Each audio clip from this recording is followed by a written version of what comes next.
Chers amis, chers frères et sœurs, je suis heureux de vous retrouver aujourd'hui pour vivre un petit moment de partage, d'échange autour de la parole de Dieu. J'espère que vous allez bien. Nous sommes actuellement dans des mesures de confinement. J'espère que ce que vous vivez n'est pas trop difficile, mais je pense que dans notre pays, nous sommes parmi les plus gâtés quand même. Mais je voudrais quand même ce matin vous parler de ce confinement, parce que je me suis posé la question à savoir où est-ce qu'on trouve dans la Bible des histoires de confinement.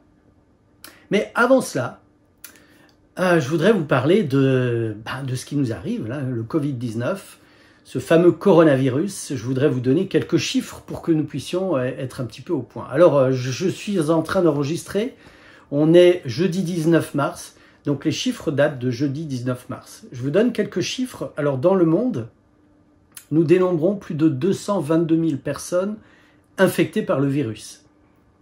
Il y a eu jusque-là plus de 9 100 morts dans le monde. Et les dernières 24 heures, nous avons eu presque 500 morts en Italie, plus de 200 morts en Espagne, 89 morts en France les dernières 24 heures. Et en France, il faut savoir que nous avons 9 100 cas confirmés, 3 626 personnes hospitalisées et 931 personnes dans un état grave actuellement. Et nous pouvons prier pour ces personnes. Je sais que vous le faites déjà et nous voulons continuer dans cette action et porter secours à nos contemporains, à ceux qui sont autour de nous, en particulier les plus faibles et les plus âgés, s'il y a une course à faire, s'il y a un secours à apporter, un coup de téléphone à donner pour encourager, pour veiller les uns sur les autres, non seulement dans l'église, mais aussi à l'extérieur. Alors, des histoires de confinement dans la Bible, il y en a. Vous en avez certainement à l'esprit. Le premier qui me vient à l'esprit, le tout premier qui me vient à l'esprit tout de suite, c'est Israël, vous vous souvenez, qui a été confiné pour avoir la vie sauve pendant la 10e plaie d'Égypte. Il y a également dans l'histoire d'Israël un confinement qui m'est venu à l'esprit, un autre confinement, ou plutôt dans l'histoire de Juda, puisqu'Israël a déjà été envahi par les Babyloniens. Juda est confiné lors de l'invasion babylonienne. Souvenez-vous, Nebuchadnezzar est devant la ville, le siège dure longtemps, à tel point que Jérémie, dans le livre des Lamentations de Jérémie, va parler du fait que des mamans vont manger leurs enfants pour pouvoir survivre. C'est une situation dramatique.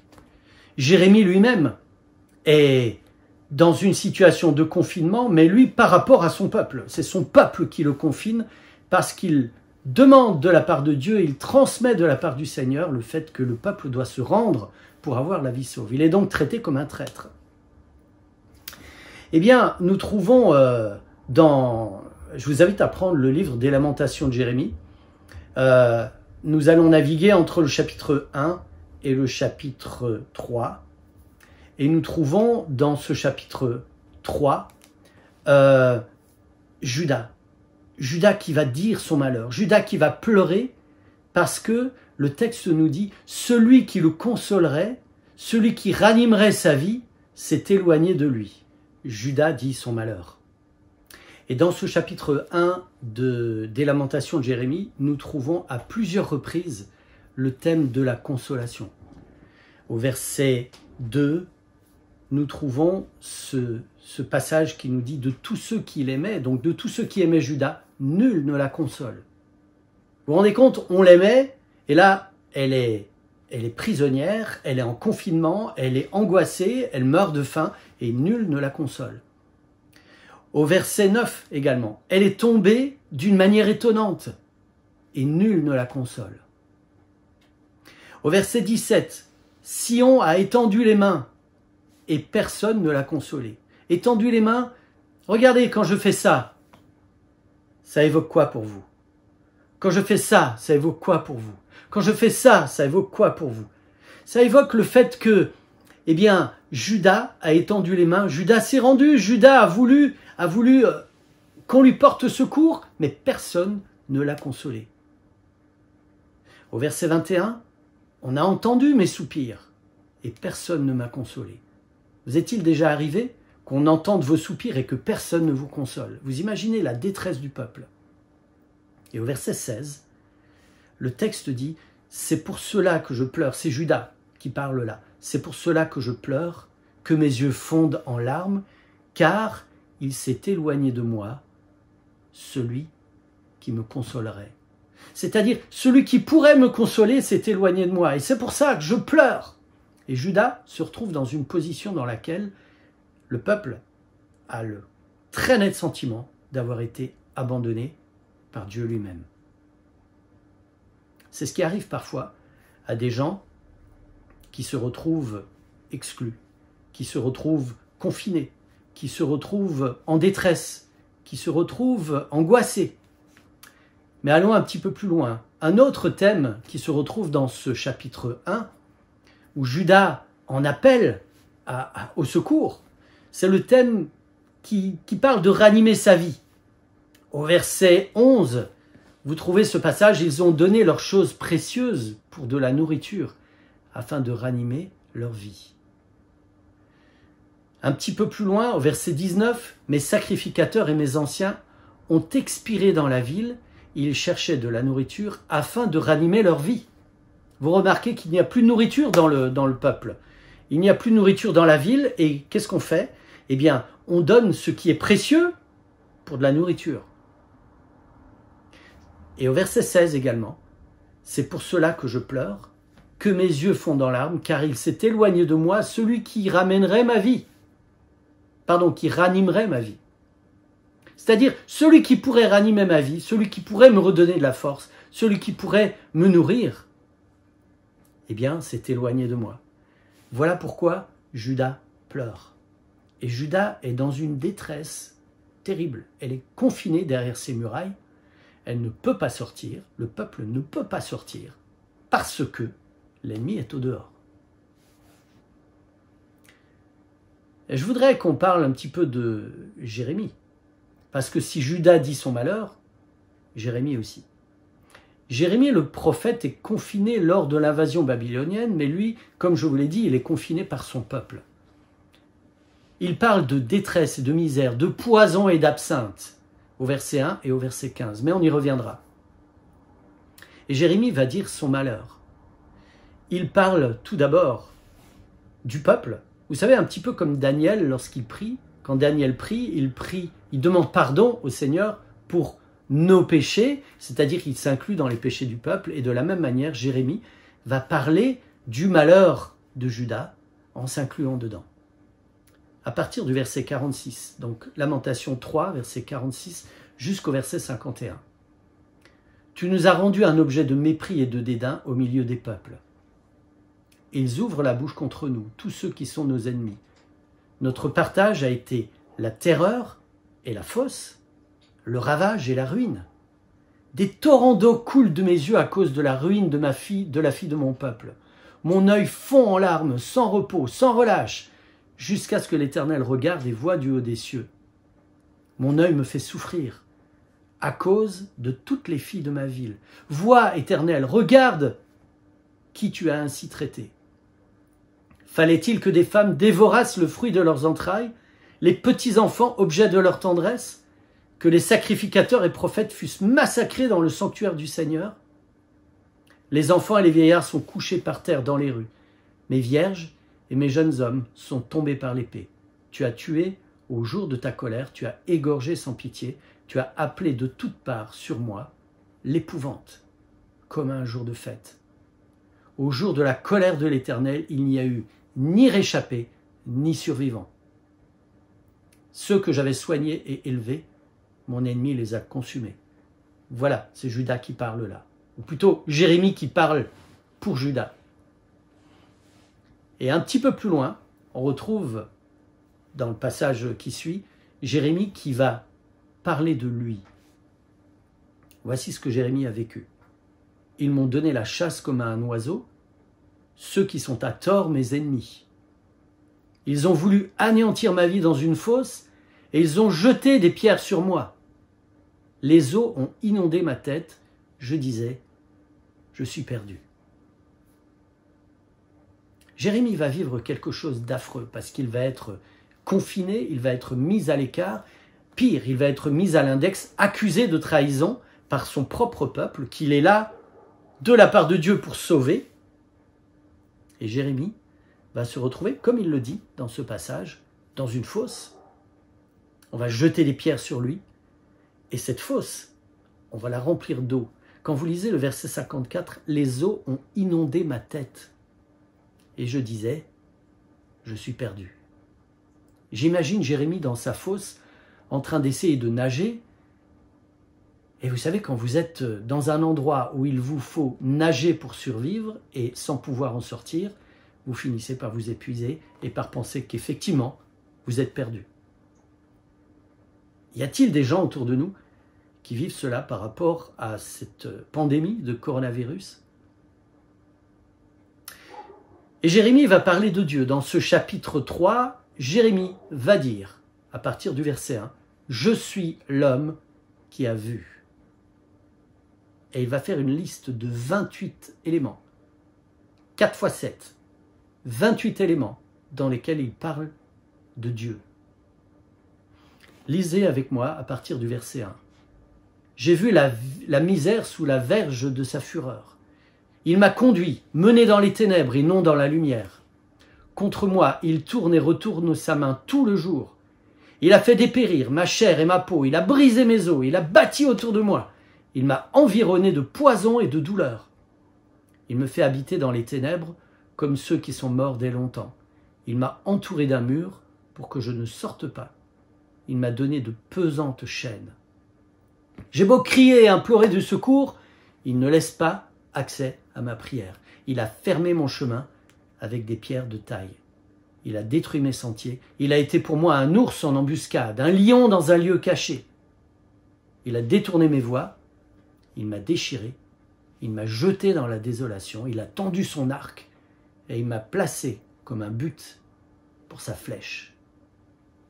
Il a fait entrer dans mes reins les traits de son carquois. Je suis pour tout mon peuple un objet de raillerie, chaque jour l'objet de leurs chansons. Il m'a rassasié d'amertume, il m'a enivré d'absinthe, il a brisé mes dents avec des cailloux, il m'a couvert de cendres, tu m'as enlevé la paix, je ne connais plus le bonheur. Et j'ai dit, ma force est perdue. Je n'ai plus d'espérance en l'Éternel. Si vous arrêtez votre lecture là, Jérémie se retrouve dans une situation de désespoir tel qu'il n'a plus d'espérance. Il le dit.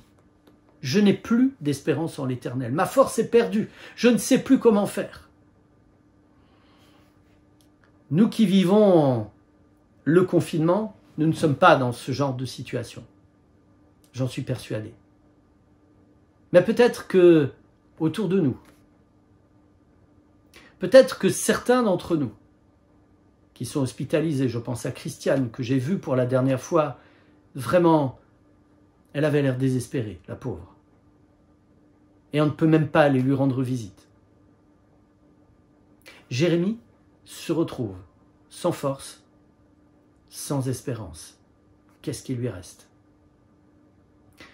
À partir du verset 21, Jérémie va montrer une voie qui permet de sortir de toutes les situations. La voie de l'espérance. Voici, verset 21, voici ce que je veux repasser en mon cœur. Jérémie dit, voici ce que je veux. Vous savez, c'est la volonté. Je veux ça. Vous savez, parfois, on est prêt à faire toutes sortes de choses parce qu'on veut quelque chose. Jérémie va dire, parce qu'il n'a plus de force, sa force est perdue, il n'a plus d'espérance, mais il dit, je veux faire une chose. Et il dit, je veux repasser. Vous savez, il ne s'agit pas de repassage, mais je veux passer à nouveau en mon cœur quelque chose. Quelque chose qui ne vient pas de lui, mais quelque chose qui lui donnera de l'espérance. Au verset 22, il dit, les bontés de l'Éternel ne sont pas épuisées. Ses compassions ne sont pas à leur terme. Mais quelle foi que celle de Jérémie! après avoir dit tout ce qu'il vivait par rapport à Dieu, après avoir exprimé qu'il n'a plus de force, après avoir expliqué sa détresse, sa douleur, le poison qui le ronge littéralement, le fait qu'il n'a plus d'espérance, Jérémie va dire « Les bontés de l'Éternel ne sont pas épuisées, ses compassions ne sont pas à leur terme », alors que Jérémie ne voit pas cela à ce moment-là. Comment fait-il? Je vous pose la question. Comment Jérémie fait-il? Et la question, elle est pour nous. Comment puis-je faire dans les moments de ma vie dans lesquels je perds toute espérance? Comment puis-je faire? Jérémie nous donne la solution dans ce passage extraordinaire. Comment peut-il espérer encore? Il dit ce que je veux repasser dans mon cœur. C'est-à-dire, ce sont des choses qui sont déjà passées dans son cœur. Ce sont des choses qu'il a déjà vécues, des choses qu'il connaît. Il s'agit d'un vécu. Jérémie connaît son Dieu. Il sait que les bontés de l'Éternel ne sont pas épuisées. Il repasse ça dans son cœur parce qu'il l'a déjà vécu. Jérémie part d'un vécu. Et il va dire, lisez avec moi au verset 39 à 41, « Pourquoi l'homme vivant se plaindrait-il? Que chacun se plaigne de ses propres péchés. Recherchons nos voies et sondons et retournons à l'Éternel. Élevons nos cœurs et nos mains vers Dieu qui est au ciel. » Et aussi, un petit peu plus loin, au verset 55, « J'ai invoqué ton nom, ô Éternel, du fond de la fosse, j'ai invoqué ton nom. Tu as entendu ma voix, ne ferme pas les oreilles à mes soupirs, à mes cris. Au jour où je t'ai invoqué, tu t'es approché. Tu as dit, ne crains pas. Seigneur, tu as défendu la cause de mon âme, tu as racheté ma vie. » Remarquez que Jérémie sait ce que veut dire se plaindre de ses propres péchés auprès du Seigneur.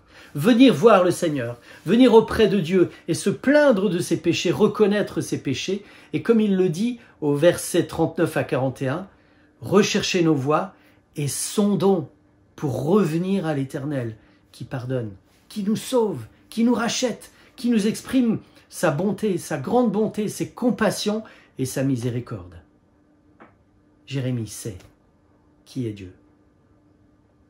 Les bontés de l'Éternel ne sont pas épuisées. Verset 23, elles se renouvellent chaque matin. Oh, que ta fidélité est grande.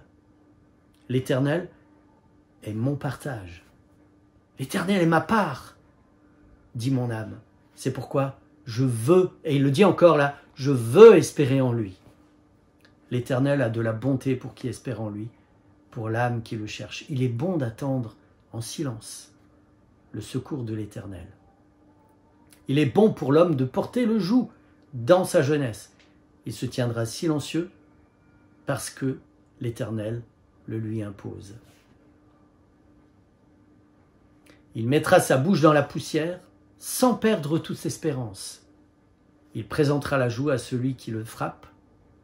Il se rassasiera d'opprobre, car le Seigneur ne rejette pas à toujours. Mais lorsqu'il afflige, il a compassion selon sa grande miséricorde. Qu'est-ce qui me donne de l'espérance lorsqu'il n'y en a plus? Que puis-je repasser dans mon cœur? Quelles sont les expériences que j'ai pu vivre avec le Seigneur et qui font que je peux me souvenir de qui il est? Et je peux me réjouir, parce que ce Dieu-là, il est fidèle. Si je suis au fond de la fosse, tout comme Jérémie disait, j'ai invoqué ton nom, ô Éternel, du fond de la fosse, et tu as entendu ma voix. Même du fond de la fosse. Mes amis, mes sœurs, mes frères, si vous n'avez pas de choses à repasser dans votre cœur, parce que vous n'avez pas vécu grand-chose avec le Seigneur, ou parce que plus rien ne vient à votre esprit, alors, même du fond de la fosse, Dieu est accessible. Parce qu'il y a été. Pour terminer, laissez-moi vous parler de confinement. Laissez-moi vous parler du confinement. du confinement par excellence, le confinement le plus difficile qui ait été, le confinement le plus dur vécu sur cette terre. Prenez avec moi le psaume 22 et nous lirons à partir du verset 1. Vous avez là l'expression d'un confinement terrible, terrible. Psaume 22, à partir du verset 1, nous retrouvons des paroles célèbres que Jésus lui-même va citer. Mon Dieu, pourquoi m'as-tu abandonné? Et t'éloignes-tu sans me secourir, sans écouter mes plaintes? Mon Dieu, je crie le jour et tu ne me réponds pas. La nuit et je n'ai pas de repos. Pourtant, tu es le Saint, tu sièges au milieu des louanges d'Israël. En toi se confiaient nos pères. Ils se confiaient et tu les délivrais. Ils criaient à toi et ils étaient sauvés. Ils se confiaient en toi et ils n'étaient pas confus. Et moi, je suis un ver. Vous savez, cette expression ver, c'est pas n'importe quel ver. C'est le ver qu'on utilisait pour produire la couleur rouge, la cochenille. On prend la cochenille, on l'écrase et elle produit un rouge vif. Ce rouge vif se retrouvait il y a quelques dizaines d'années dans tous les rouges à lèvres rouges. Tous les rouges à lèvres. Ils étaient faits à base de cochenille. Et là, le psalmiste dit et prophétise ce que Jésus lui-même a vécu. Il dit « Je suis un ver », donc quelqu'un qu'on écrase, dont on fait sortir le sang. Je suis un ver et non un homme. Je suis l'opprobre des hommes et le méprisé du peuple. Tous ceux qui me voient se moquent de moi. Ils ouvrent la bouche, secouent la tête. Recommande-toi à l'Éternel. L'Éternel le sauvera, il le délivrera puisqu'il l'aime. Oui, tu m'as fait sortir du sein maternel. Tu m'as mis en sûreté sur les mamelles de ma mère. Dès le sein maternel, j'ai été sous ta garde. Dès le ventre de ma mère, tu as été mon Dieu. Ne t'éloigne pas de moi quand la détresse est proche, quand personne ne vient à mon secours. De nombreux taureaux sont autour de moi, des taureaux de Basan m'environnent. Ils ouvrent contre moi leur gueule, semblable au lion qui déchire et rugit. Je suis comme de l'eau qui s'écoule, et tous mes os se séparent. Mon cœur est comme de la cire, il se fond dans mes entrailles. Ma force se dessèche comme l'argile, et ma langue s'attache à mon palais. Tu me réduis à la poussière de la mort. Car des chiens m'environnent, une bande de scélérats rôde autour de moi. Ils ont percé mes mains et mes pieds. Je pourrais compter tous mes os. Eux, ils observent, ils me regardent. Ils se partagent mes vêtements, ils tirent au sort ma tunique, et toi, Éternel, ne t'éloigne pas. Toi, qui es ma force, viens en hâte à mon secours. Protège mon âme contre le glaive, ma vie contre le pouvoir des chiens. Sauve-moi de la gueule du lion. Délivre-moi des cornes du buffle. Je publierai ton nom parmi mes frères, je te célébrerai au milieu de l'assemblée. Vous qui craignez l'Éternel, louez-le. Vous tous, postérité de Jacob, glorifiez-le, tremblez devant lui, vous tous, postérité d'Israël, car il n'a ni mépris, ni dédain pour les peines du misérable. Et il ne lui cache pas sa face. Mais il écoute quand il crie à lui. Le plus terrible des confinements, c'est Jésus qui l'a vécu. La plus horrible des exclusions, le plus profond des malheurs, la plus profonde fosse qui soit, Jésus y était. Avant toi, avant moi, pour Jérémie, pour Moïse, pour tous ses enfants. C'est lui qui a porté le poids qui le séparait de son Père. Autrement dit, qui le séparait de la vie, qui le séparait de la paix, qui le séparait de l'espérance.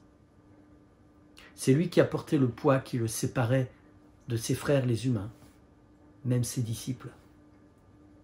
Sauf un. C'est lui qui a porté tout ça. Lorsque nous sommes en confinement, lorsque nous sommes malades, lorsque parfois nous sommes abattus, ou parfois nous traversons des situations dans lesquelles nous sommes malheureux, ou parfois nous nous sentons en détresse, et parfois même perdus, qu'est-ce que nous voulons repasser dans notre cœur?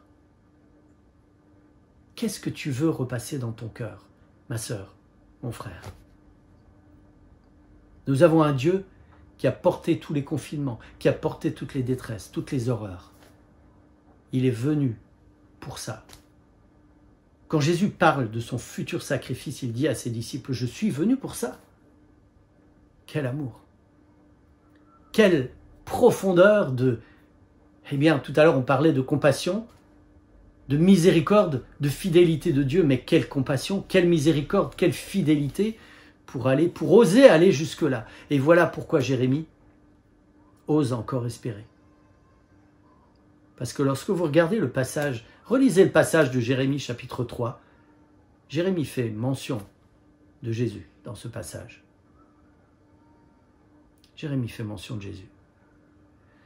Même au fond de la fosse, nous pouvons invoquer notre Dieu. Il nous répondra. C'est certain. Ça, c'est l'espérance que nous portons. Et nous pouvons remercier Dieu pour ça. Parce que lorsque nous élevons les mains, lorsque nous levons les mains pour chercher du secours, nous sommes certains qu'il nous entend. Lorsque nous nous lamentons sur notre péché, nous sommes certains que son pardon est accessible pour nous à partir du moment où nous reconnaissons notre état.